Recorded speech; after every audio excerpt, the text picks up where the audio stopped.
See you. And all right, so remember the news of the Big Ten and the $7 billion deal that they were going to get, and had basically it was a done deal with Fox and NBC and so much more, and CBS. Well, not so fast. Now, it doesn't mean they're not going to make hundreds of millions of dollars. They are. But Pete Thamel dropped this over the weekend, that the league trying to bring in, of course, USC and UCLA, and they will. But the new commissioner, Petiti, one of the things he was trying to do, which you thought would just be like maybe signatures or whatever else or transition, deals for the TV contract are not done. And not only that, Paul and Craig, some of the deals have some quirks to them, like playing night games in prime time, or games in conference games in prime time, and also a loss of a championship game for Fox, and some repayment of lost revenue along the way. Yeah, there is. They have to give Fox back some revenue. They, when they made the NBC deal, there's all these things that Kevin Warren did, and it's probably not as bad as it seems, and we'll talk to Bob Thompson when you look at the overall dollar figures of what they're going to make in the long term and what they're going to have to pay back. But they are, I think the coaches are a little astounded by how much streaming is involved in this deal. I think that they're also, whoever is upset about making fans sit at the games in the cold in November, which they're going to have to do now because NBC gets a primetime game. I think they get 5 of them in that month. So there's going to be, 10 teams that are playing in the cold when usually in the Big Ten they don't do that. Which is another story that we have to discuss. Which is a delineation from the Big 12 when it's 108 degrees outside. They're like, we're going to play at 3:30 in the afternoon. Yeah. You're going to sit on an aluminum seat and you're going to like it. Yeah, against Savannah State or someone like that. Craig? Yeah, I mean, it's an interesting story. It doesn't really change much, I don't think, in the grand scheme of things. Like, it's not as though the Big Ten TV deal is going to fall apart now and that, all of a sudden there's cracks in the foundation and they're the conference that you're looking at like, oh, my gosh, could somebody be so upset or so disrespected they move? Like, none of that's going on here. It's just that Kevin Warren wasn't exactly what he was advertised to be, at least in terms of this TV deal. I think I read where – do y'all realize what each team would lose based on the report? It's like $5 million. $5 million. I think $5 to $7 million. Yeah. And they'll make what, like $85 million off of it? So, million, yeah. Yeah, I mean, I'm sure they're not happy about losing that $5 million, but that's basically what it boils down to. Now, the night games and the total lack of communication or miscommunication there is very interesting because, yeah, apparently there was the idea that they would kind of move forward as they always had, and that means that you're not going to see a lot of night games because that was an agreed-upon thing previously, and Kevin Warren just kind of bars right through that, whether intentionally or otherwise, and now you're going to be seeing some teams that otherwise didn't have to and didn't want to play in night games in November. Now we're going to have to play in some night games in November, like Ohio State, Michigan State, the schools that were mentioned as not having, or having had that, what is it, an allowance, I think is what they called it. Maybe it was a different word. I thought it was allowance or something along those lines is what they described it as. It's just kind of an understanding that you were not going to play night games that time of year because of, how cold it is and the weather and all that. But instead, now some of them are going to have to. And, he gave a championship game to a network that wasn't supposed to get the championship game. And because of that, yes, now there's a lot of money that's going to have to go from what is it, NBC to Fox, because Fox got really screwed over in this deal by Kevin Warren. He just sort of operated without full permission, basically, and until it was all basically said and done, and he was already out the door and head of an NFL team, all of a sudden it was like, oh, wait a second, there's some loose ends here. This isn't like there's some I's that haven't been dotted. There's some T's that haven't been crossed. And, oh, my gosh, he's given like all this to this side and he's taken from this side and he's promised this. And so, yeah, it's a bit of a messy deal and a bit of a mess for Tony Petiti to have to come and clean up for the Big Ten. Bob Thompson, I texted him yesterday evening. I said, what are your thoughts about just the story itself? And he said, yeah, there's a little bit of something. He goes, I don't see like a whole bunch of things to that'll be like a bad deal. It's going to be a lot of pressure on Tony Petitti to get this wrapped up, and he will. But he even invited, he goes, I'll come on at 5. I think Jim Williams used to work with the Big Ten, ran the Big Ten championship game, and have looked at a couple of things. In fact, here's a post. This is the one I did not know. And Jack McKenzie's our resident Big Ten alum. He's a Purdue University guy. And that I never knew in all of my years, so almost 50-something years of following college football, 40-something covering it, I never knew that the Big Ten had some kind of an unwritten rule that you would not play primetime, nighttime conference games for most of the month of November. That blew me away, and that's where you see Darren T at the bottom. This is part of that. The issues are set, it's written in the contracts for a long time.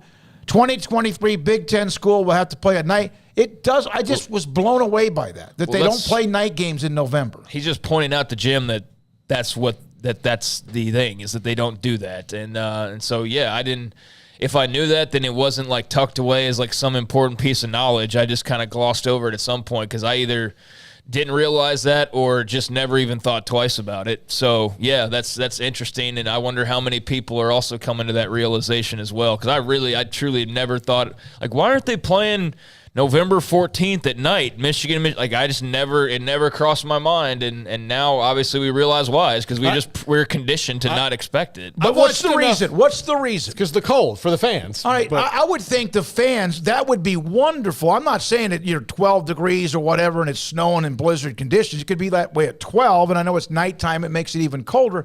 I just never realized that they didn't play games at night in November. It's like, it blows my mind that they don't do that. But again, if it's for the safety or the convenience of the fans, I get it. I would think fans at Lambeau Field and places like Cincinnati, et cetera, they've kind of embraced that as kind of who they are, their atmosphere. I've seen enough drunk, shirtless dudes at Lambeau Field, when it's 0 or worse outside, to think that maybe it's not a big deal. And you live up there.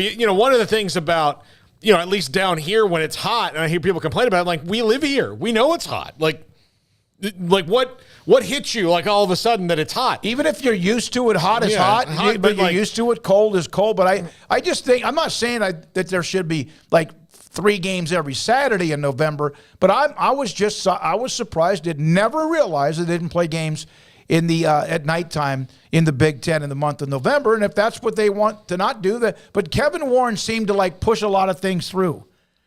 Even I think they negotiated like one of the games with either NBC, Fox, CBS, and it wasn't even their rights to do that. Mm-hmm. It was all sorts of like little, like almost like push this through. It's an incredible contract they're going to get, like Craig said, bucket loads of millions, and they'll lose maybe $5 to $7 million along the way. But I remember my friend Jerry that covers the Big 12 or the ACC, and how he mentioned, he goes, just be careful before all this is said and done about crossing the T's and dotting a lot of the I's in this Big Ten contract that just, bam, it was there, and all of what it said that was going to be included.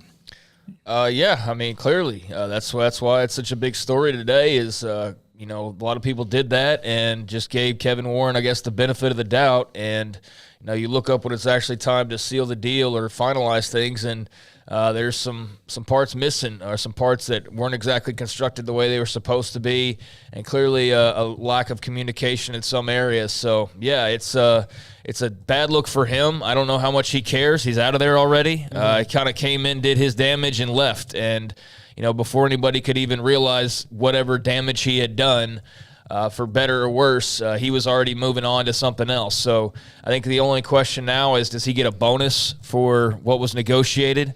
And they're going to figure that out. And, could very well come back and say, no, he doesn't deserve a bonus, which I don't know how much, he's planning on that or was expecting that or whatnot. But, that typically does come with securing a big deal like this. And that was part of I guess it was Thamel's article probably that mentioned that part of the situation of they'll have to now figure out what he does or does not get. But, yeah, bad look on his part. And it's not the way you were supposed to do business. And just most interesting that it happens after the fact, after he was praised, and he's this, maverick, and he's the new school leader of the way college football's going. Remember all that? He's this big, bad TV negotiator, and look at him and what he's doing for the Big Ten. Then you come to find out, like, their school's pissed about the basketball side of things. They're wondering about streaming. There's too much streaming in the deal for some. The night game part of it. So, yeah, I mean, things aren't always as they appear on the surface. And for the last year or so, everybody's been just googly-eyed looking at the Big Ten deal, only to find out that there's multiple parts of it that aren't exactly what they were advertised to be. He got his notch on the resume, right, before he got back out. It's not as if the contract overall was still not a motherlode. It is. But let me read this, guys. David Nikoloff, you guys are making way too much of this. Penn State has no students on campus Black Friday. Fans don't care. They get to focus on the Eagles and Steelers that weekend. If they could play Michigan 11-11, nobody would be complaining. He keeps telling us that we're overblowing this. As for Fox, the Big Ten can negotiate money by offering Fox help in getting the college football playoff games. David, also, the entire Big Ten issue is a nothing burger. Well, I think it is a burger. I think it's a pretty good, it's like a double fat meat cheeseburger. Because of the fact that this was supposed to be done. And it's not. And there are some just kind of greasy, shady type things that Kevin Warren appears to have done. They will end up making a ton of money. Somebody put the money together, though, and said, okay, so if you take 16 teams and you say $5 million, what's that, 90? How long is the contract? 7 years, 8 years? How's $600 or $700 million? If you think about it. Yeah, no, I kind of agree, though. Like, I don't think it's that big of a deal in the grand scheme of things. I think it's a big deal, but it's not like, oh my God, the whole thing's falling apart.